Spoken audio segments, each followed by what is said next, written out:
Well, that was supposed to be the hottest team in hockey. The 10 wins in a row, Calgary Flames, who are seemingly unstoppable, and they hit a wall tonight. They got absolutely shelled by the Vancouver Canucks of all teams, who have had their scoring woes at times this season, but not tonight.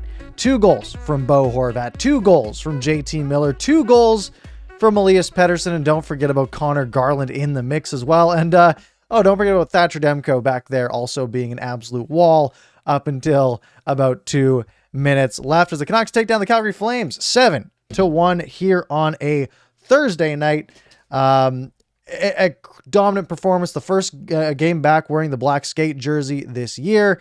And it seems to have worked out. Maybe there's something to this jersey. Hey, as always, we'll break this game down and then we'll get your thoughts, your takes, your opinions on this game, how it went. You guys know the deal at this point. You've been here before. So let's start from the top. It's the Canucks, it's the Flames, it's Jacob Markstrom back in his old barn. Thatcher Demko, the return of Tyler Toffoli, first time in a Flames uniform in Rogers Arena. And like I said, 10 straight wins for Calgary. This seemed like a game that was just one that the Canucks are going to run into, probably lose, and then we'll move on and we'll see what happens later on down the road. Most of the fan base is sort of resigned to, not playoffs aren't going to happen this year. It's been a fun run. They've sort of fallen off the wagon a little bit. Places have between 6 and 10% chance. It's probably not going to happen. But hey, we can enjoy the game and hope for the best, and maybe it'll be a fun one. And my goodness, it was. Canucks get the first power play of the game in the first period. Blake Coleman with the best chance. The first power play, bad for the Canucks. Demko makes a great poke check on that breakaway for Blake Coleman. The Canucks' best chance of the period comes from a setup by the Pettersson line. It's with Höglander and Podkolzin. Höglander just works hard down low, feeds Podkolzin alone in front. Markstrom makes a really nice glove save. Even first period, though. Shots were 11-11. This seemed like we'd be in for a pretty even game, although I was a bit worried. The Canucks have been quite inconsistent in games, I think is fair to say, where they have a pretty good period, then they won't get a shot for like 12 minutes. But tonight, that wasn't the case. Canucks go to an early power play. Travis Hamonic drawing that penalty. Canucks set up nicely. They're being a little hesitant to shoot, but then when they finally do shoot, it's Elias Pettersson. And it is textbook Elias Pettersson. It is a one-timer from the top of the right face-off circle. It is absolutely labeled for the top corner. Markstrom gets a piece of it with his stick, just enough to change the direction a little bit, maybe help it make sure it's going in, as it might have caught post and gone out. Gets a piece of it. It's bar down. It is beautiful. And it's 1-0 Vancouver about 4 minutes into the second period. Then Flames the other way. Rasmus Andersson is basically all by himself. Demko doesn't have his stick. He's at the top between the two face-off circles, top of the slot, and he flashes the leather. It is a beautiful save from Demko, looking so good in that Kirk McLean uniform. So nice. And it's still 1-0. Canucks get another power play. Monahan off for a high stick, and this time it is JT Miller. And it again is an absolute snipe. This time from the left side of the offensive zone. He just takes a step in. It is a wrist shot. He rips it under the bar. Basically unsavable, right? Like, it is one where it is placed absolutely perfectly. High stick side, which seems to be the read on Jacob Markstrom.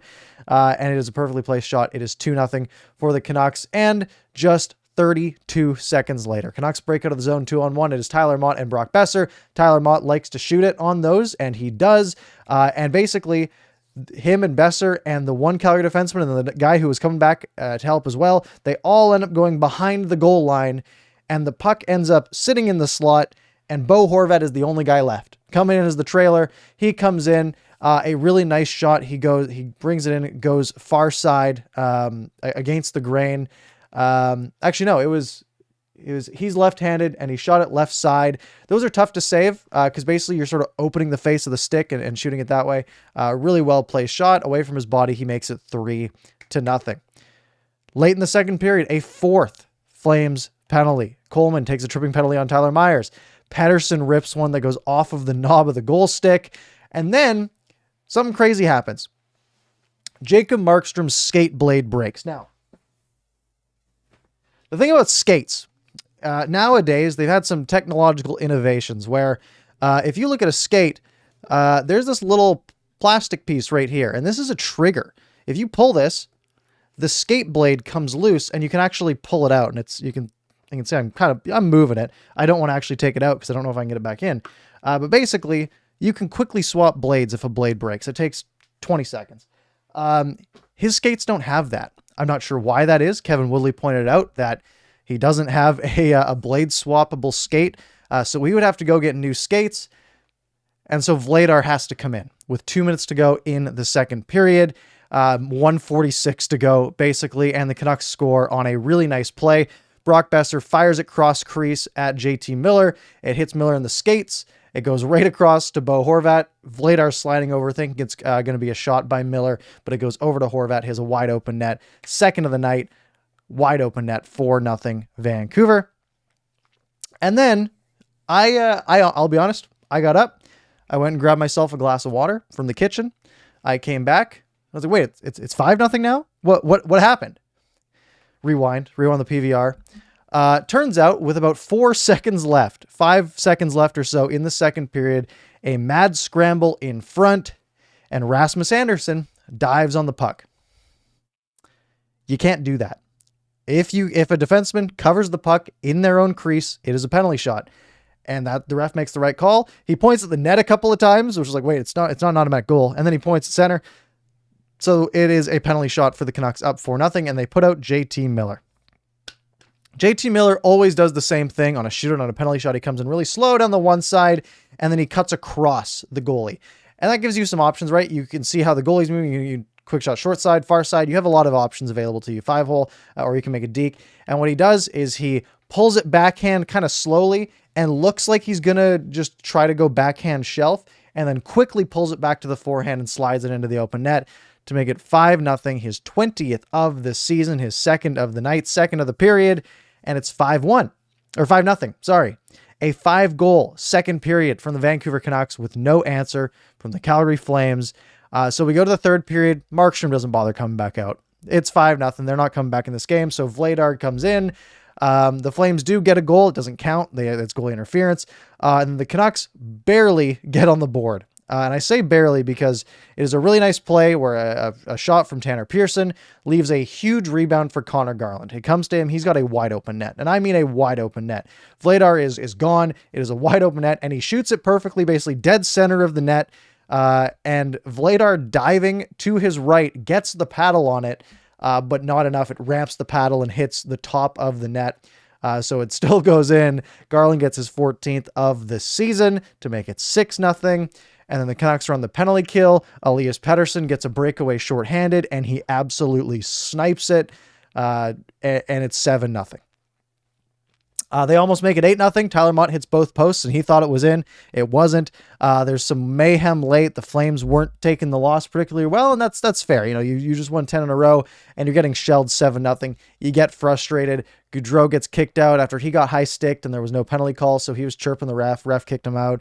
I think Lucic got kicked out at the end. I wasn't really paying too much attention there. A bunch of people got kicked out. They were trying to throw hits, and it was just, it was like, all right, I understand why you're doing it. It doesn't look great, but either way, they do score one late. It is Mangiapane breaking the shutout with about 2 minutes left. Some poor defense, and they had guys like Podkolzin on the ice there, and I don't think he played it very well. Kind of surprised he did that, and not like just put the Tyler Mott line out there for the last 2 minutes and try to just eat the rest of the game.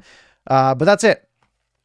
The Canucks win this one 7-1, a dominant performance over the Calgary Flames where they just couldn't miss tonight. All their scorers were hitting their shots. I mean, the shots in this game, what were they? I have where's my lovely stats machine? 38-30.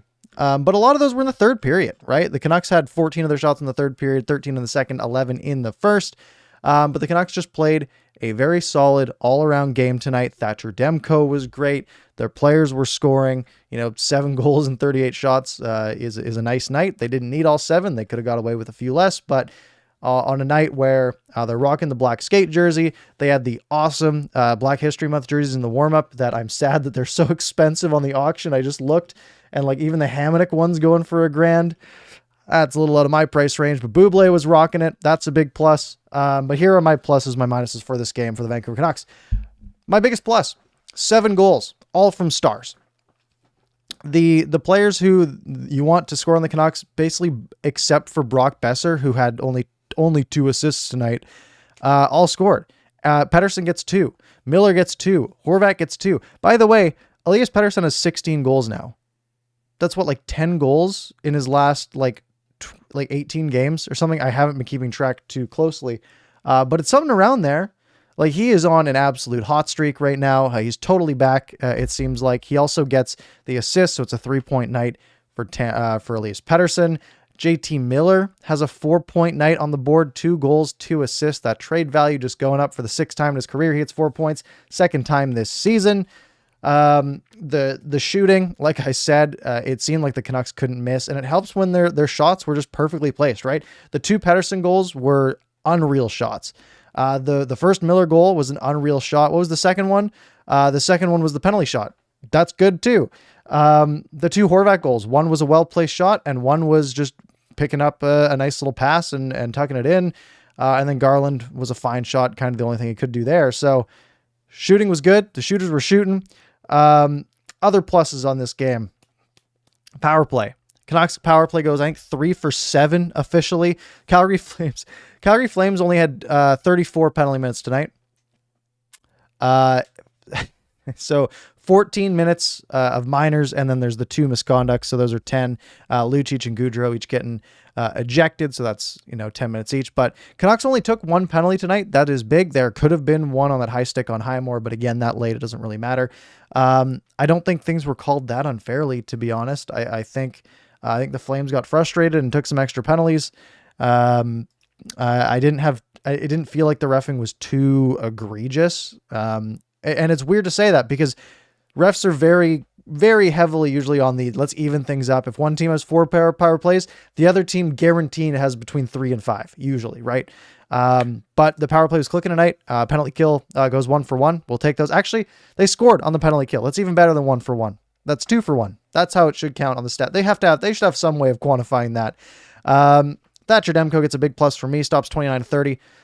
There were some excellent saves. That glove save that he made a couple of really nice pad saves, one going the other way. So Demko was phenomenal. And my last plus, it's the biggest one. It was just the amount of style on the ice tonight. Whether it's the black skate jerseys that the Canucks were wearing, honestly, those Flames jerseys are really nice too. Demko's pads, the Kirk McLean tribute, they were so beautiful. The Black History Month jerseys are absolutely fire that they wore in warm-up. Everything was just perfect tonight for the Vancouver Canucks. Style-wise, skill-wise, everything just was awesome. And if you're going to score 7 goals and you're going to get some highlight reel goals that are going to be shown on Sportsnet, SportsCenter, nice to be wearing some nice gear while that happens. Some minuses.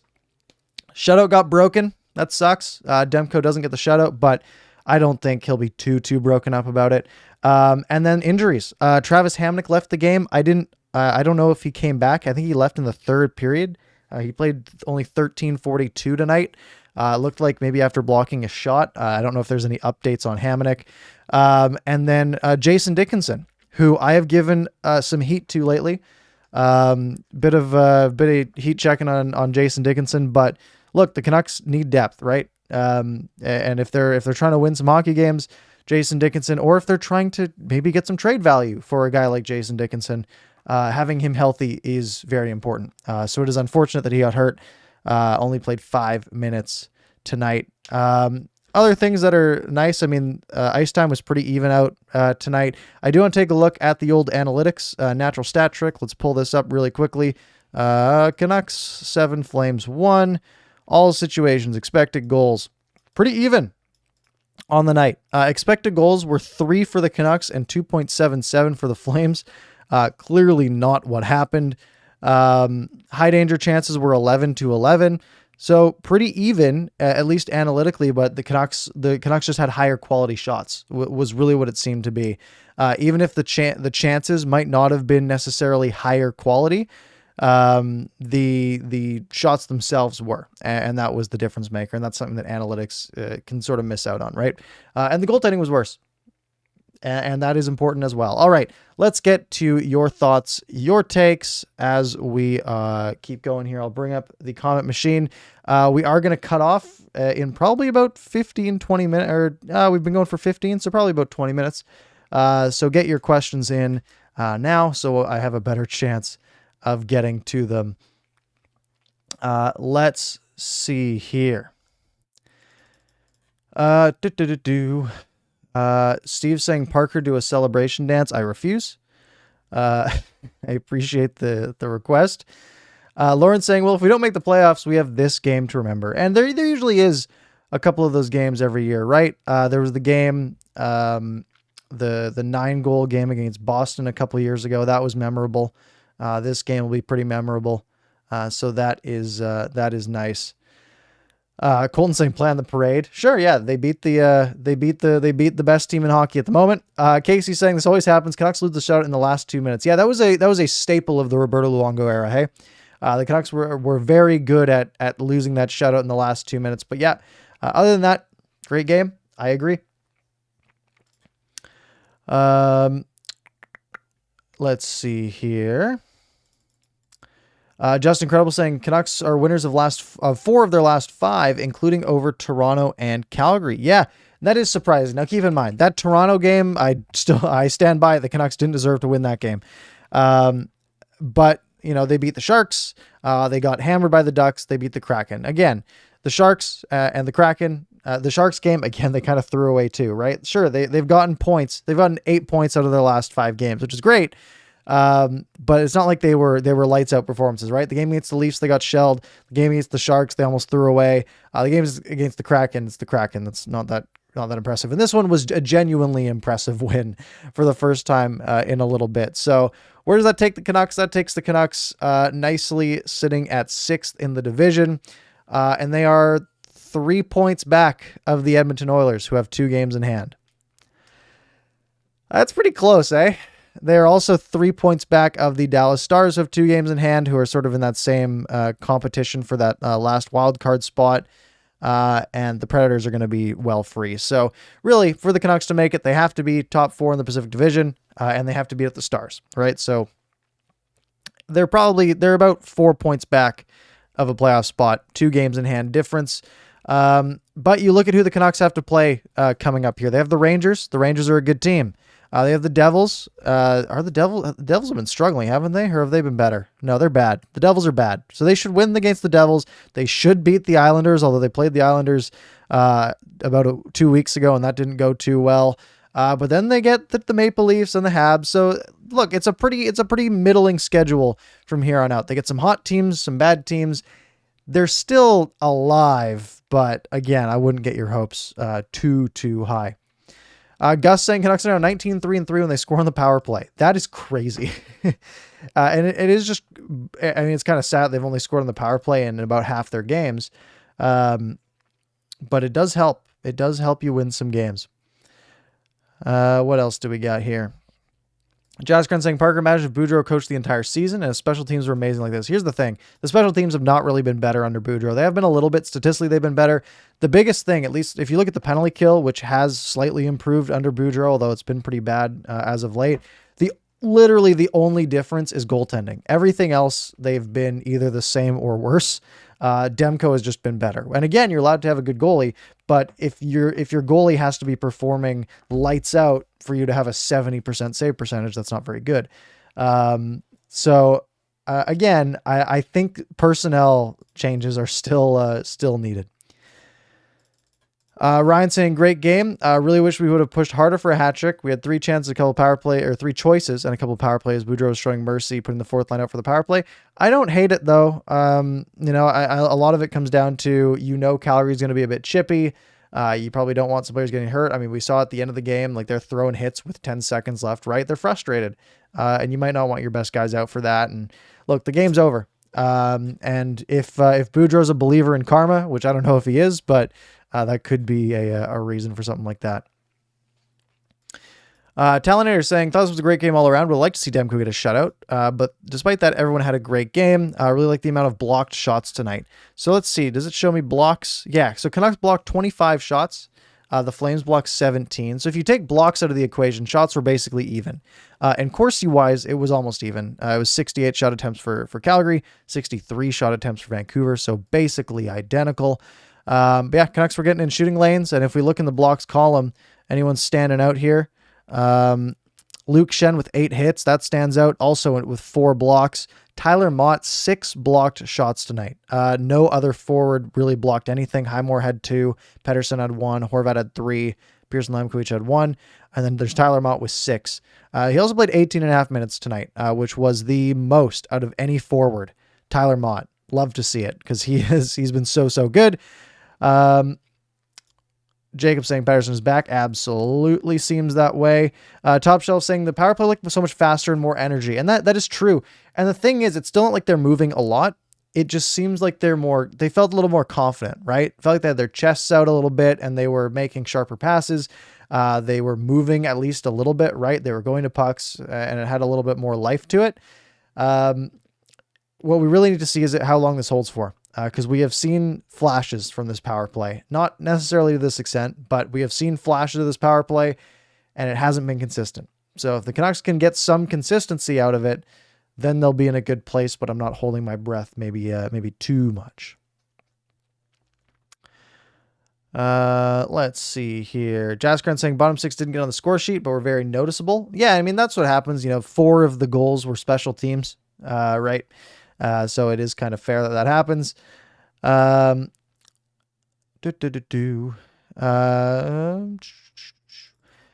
saying I would have liked to have been part of the crowd on that one for sure. I do this thing every day where I pull up my phone, I go on like SeatGeek and I just like, look, I'm like, all right, how much, like if I were just to at 6 o'clock buy a ticket and head down, it's like, $100. I could go. And I was like, I'm kind of tired.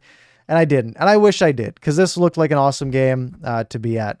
But in my head before the game, I wasn't thinking that way. I was thinking, it's the Flames. The Flames are hot. That's probably going to be a loss. So I hedged my bets, unfortunately. Let's see here.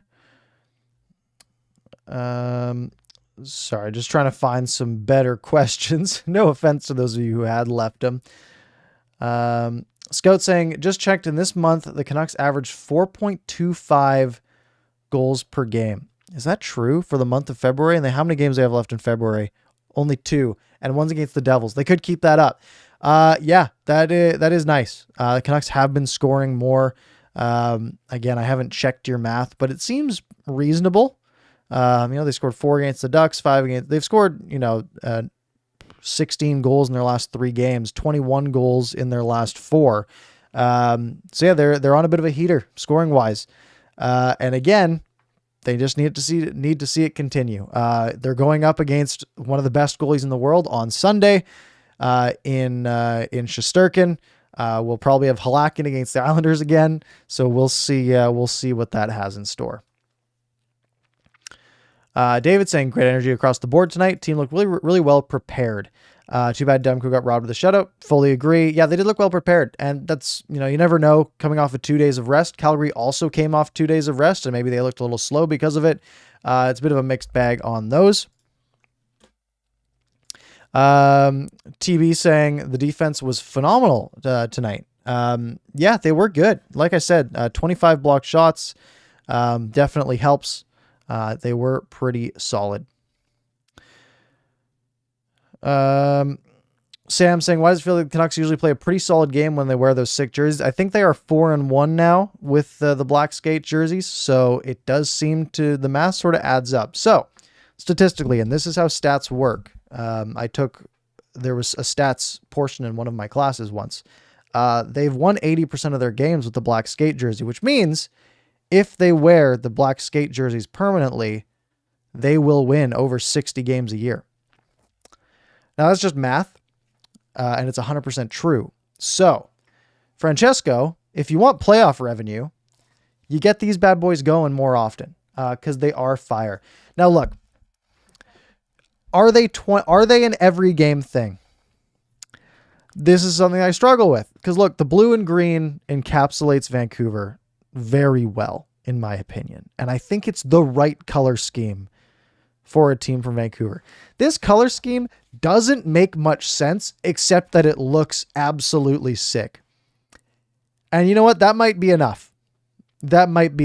So again, I got an open mind is what I'll say.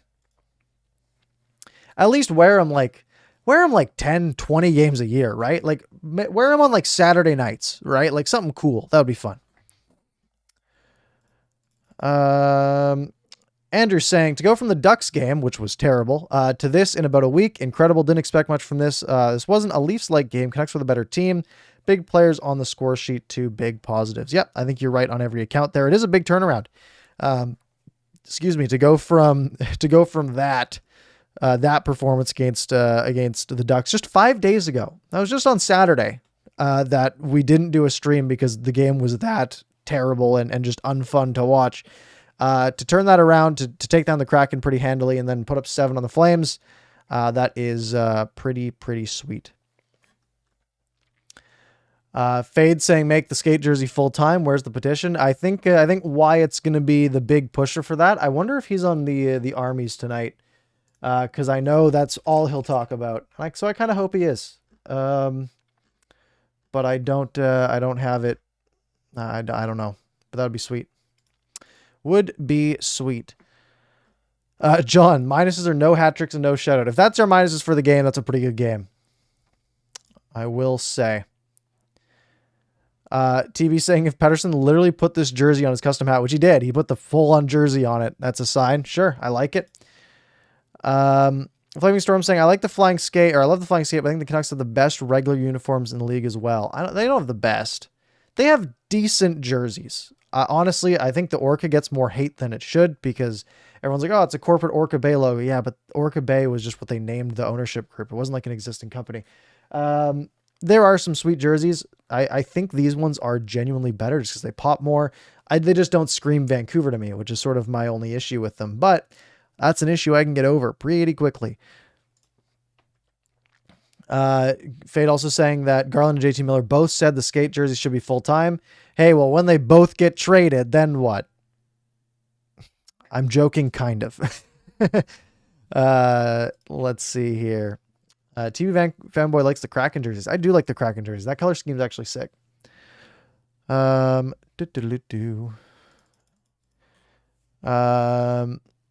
Manuel saying, after the second, I said to myself, it's over. There's no way the Flames could score 5 in the third. Then I just realized the Canucks just scored 5 in the third. That's something I always have when I'm on the other side. I'm like, well, that team just, like, I think of this in like my beer league games. I'm like, hey, they just scored 4 goals on us this period. We can do it to them in the next period. Except they've been utterly dominating us and they're the better team. And then they score 4 on us again. It's like, oh, well, can we score 8 in the third? Probably not. Momentum is a thing. And it's a thing that lots of people will argue isn't a thing. But it's really easy to get down on yourself a little bit if your team is behind and it feels, every stride feels that little bit harder when you're winning and everything feels easy when you're winning. Like it genuinely, like the game feels easier. Everything's clicking easier. And that's kind of what momentum is in my mind. And it genuinely exists. So if you're up 5-0 after 2, it's so hard for the other team to claw back in it. And I think it's more likely that you're going to get the next one, barring some penalty calls.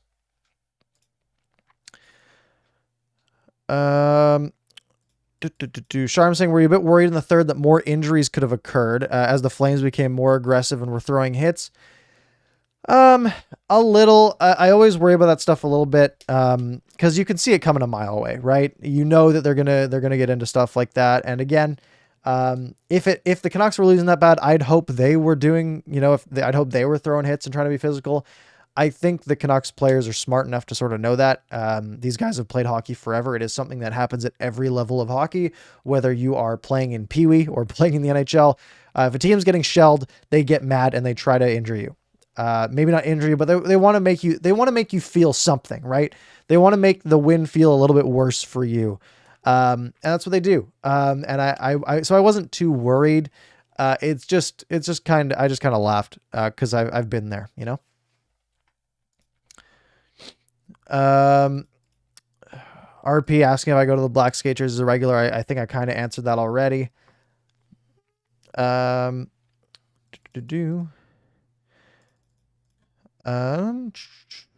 just sort of scrolling here. Let's see. Okay, so the Elder saying Calgary made no trades at the deadline last year, nor in the offseason other than Goodbranson. This year they're a top team. Sure. But it's not like they were that bad last year though, right? right? They couldn't, their coaching was terrible.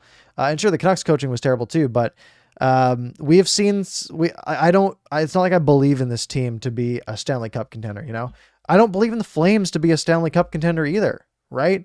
They're still going to have to go through Colorado and Tampa and Toronto and all these, you know, other really good teams, and they're going to be up there. But if someone said, like, gave me 5-1 odds on Calgary to win the cup, I don't think I'd be putting money on that at this point. So I think you keep working to build the best team you can for the longest window you can, not just for one shot at having a good year. Because if we think, oh, the Canucks could just do the same thing, they have a different coach. Next year they're going to come in and they're just going to win a bunch of games, and maybe they'll win the division. This team has when a team shows you who they are, you should believe them. And this Canucks team had one good run, right? They had one good season 2 years ago. And that's the only thing that this roster has shown us, right? Genuinely. And this little flash of, you know, of 3 weeks in December, and then a few games here and there. So I don't want to get too involved in the, like, all right, well, let's just, hey, we can just hold off and not trade anybody. Cause if we just bring this team back next year, they're going to be so much better. Well, they could just as well be worse, right? There's no law that says they're going to improve. People saying Devils just destroyed the Penguins. 6-1. That's not 7-1. That is not 7-1. I think that makes it more likely that the Canucks beat the Devils, to be honest. That's my hot take. Where was I?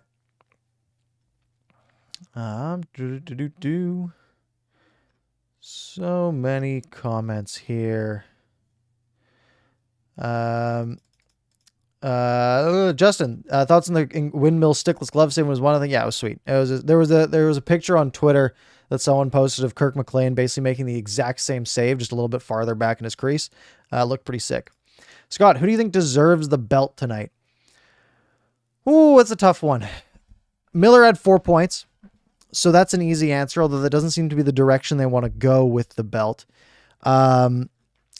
Luke Shen blocked 8 shots. So that could be a direction that they go, although he didn't do much else tonight. He had 8 hits and 4 blocks is what I meant to say. So the most hits and the most blocks on the team, except Tyler Mott also had 6 blocked shots. I don't know. I don't know. I don't know if they've given it out yet. But they definitely have some options. Did they, have they posted it yet? No, they haven't. All right. We'll see. We'll see who it is. Sammy, I really like the Höglander, Patterson, Podkolzin line. I do too. I think those 3 gel really well together, and I think they're getting better. Höglander is so good on the boards, and he has struggled this year in a lot of aspects, but that's one that he's continued to impress me in, where you have him in a board battle and he just consistently feels like he's just going to win every time. He may have that great pass to Podkolzin, who was alone in the slot. So that he could have easily had an assist there. I really like the way that the 3 of them are playing together. Lieb saying there's been 40 goals in the last 5 Canucks games total. That is entertaining at the very least. And 28% of it was from the Ducks game. Yep, that is true. Jason saying rebound control by Demko was clean, and the D were cleaning up in front very nicely. Yeah, there wasn't a lot of like prolonged chances, right, from Calgary. A lot of their stuff, and I do kind of want to look at the heat map. You know, on the heat map, there is a lot of shots from in the slot, like high danger chances in that sort of. You know, they show the home plate, right? So basically, from the posts comes out to sort of the bottom of the faceoff circles, and goes up to basically the point, but more like top of the faceoff circles.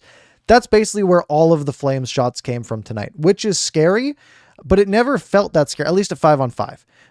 But it never felt that scary, which is weird because normally you'd look at a heat map like that and be like, man, that's bad.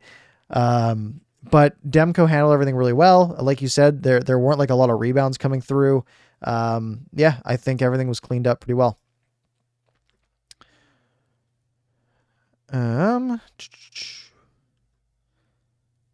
Let's see here.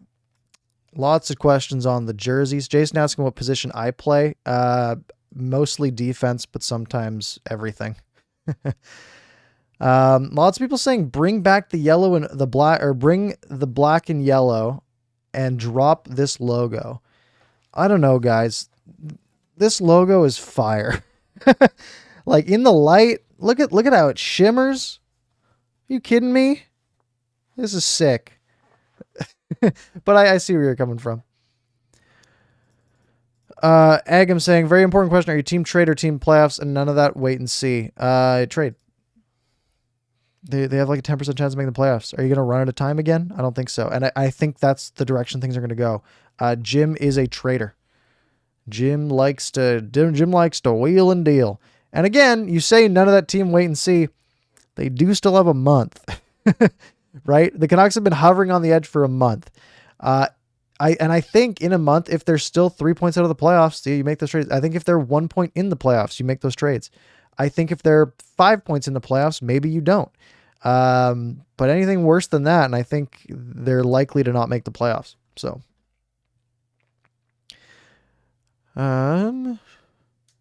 Bruce saying the Flames better hope Markstrom doesn't get hurt before in the playoffs. I don't think that's much of a worry. I don't think Markstrom is like likely to get injured. Also, Vladar's really good. He had a rough night tonight, but he came in with no notice, right? 2 minutes to go in a period, didn't really have time to stretch. I'm not like it wasn't his fault that he got shelled, right? He wasn't ready to play the game. So I think the Flames, they have a really, really good goalie tandem. Bruce saying, why do you think Hunt is on the second power play unit? I can't tell you.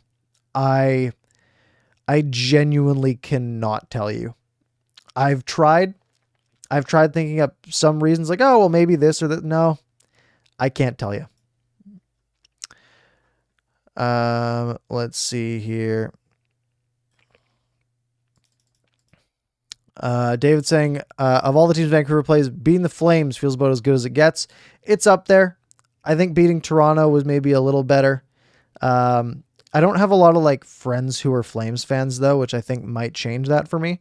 But I do have some Leafs fan friends, so I think it feels a little better on those ones. Why is somebody saying, okay, you guys are saying Demko got the belt? Fine by me. Fine by me. All right. Do we have any more we want to take here? I think we're going to wrap up, guys. Maybe in a sec. Hold on. How many people are in here? It's like 230 people in here, which is crazy. It's like probably our third highest ever. So thank you guys very much for joining me tonight. Make sure you're subscribed if you haven't already. We'll take a couple more here. The Vince Terrence saying, greetings from Toronto. With Schen's play as of late, do you feel he's more valuable as a Canuck than as a trade asset? This is actually an excellent question. And I'm sad that I said we're wrapping up because I feel like a few people probably dropped off.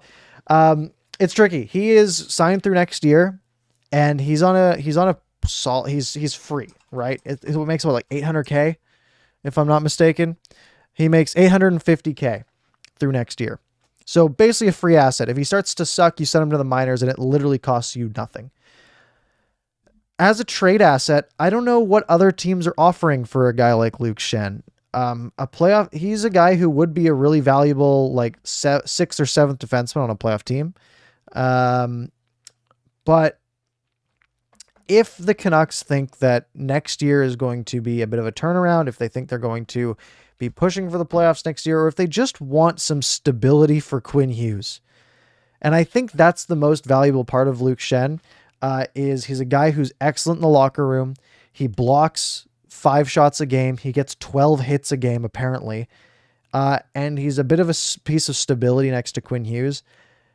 Is that worth more than a 3rd round pick, right? Or a 2nd? I don't know. I don't think you're getting a 2nd for Luke Schenn, but let's say a 3rd round pick. To me, maybe not. And I think maybe you don't trade him for that reason. But again, you can also find more guys like Luke Schenn for cheap, right? You can go out and sign someone in free agency for $1 million, like they did with Luke Schenn, right? You can go out and sign 7 different cheap defensemen at the start of free agency and hope one of them ends up playing as well as Luke Schenn did, because it's literally what the Canucks did this last offseason. So Personally, I am really liking Luke Shen. I think it would take a nice little payment if they are going to take Luke Shen, but I think he has a lot of value as sort of a dad of this team. And with that, we're going to wrap up. So thank you guys very much for joining me tonight. If you enjoyed the stream, like I said, make sure you subscribe, hit the like button, do all that good stuff. If you missed any part of it, and I know a lot of you did, because again, I see that graph go up throughout the show, you can rewind back to the beginning here on YouTube, or it will be up on your favorite podcast platform. Just type in Parker's Pucks, or there's a link in the description to Apple and Spotify. Also, if you could leave me 5 stars on Apple, that'd be pretty sick. I don't think I ever asked for that, so that would be cool if some of you went and did that. Just go to the Apple link and hit the little 5 stars in your podcast app, and maybe say something nice, and I'll read it. And you guys, that sort of thing. Also, if you guys are interested, there are memberships to the channel. If you want to throw me $3 a month, it is entirely optional, and it's totally an extra thing. That's a little join button down below. Otherwise, I'm just happy you guys are here. I will see you guys. When do the Canucks play next? Saturday? Sunday? They don't play till Sunday. Sunday, they play at 4:30 against the Rangers, so we'll be live at around 7:15 Pacific. So I hope you guys have a lovely, lovely evening. And I'll talk to you next time.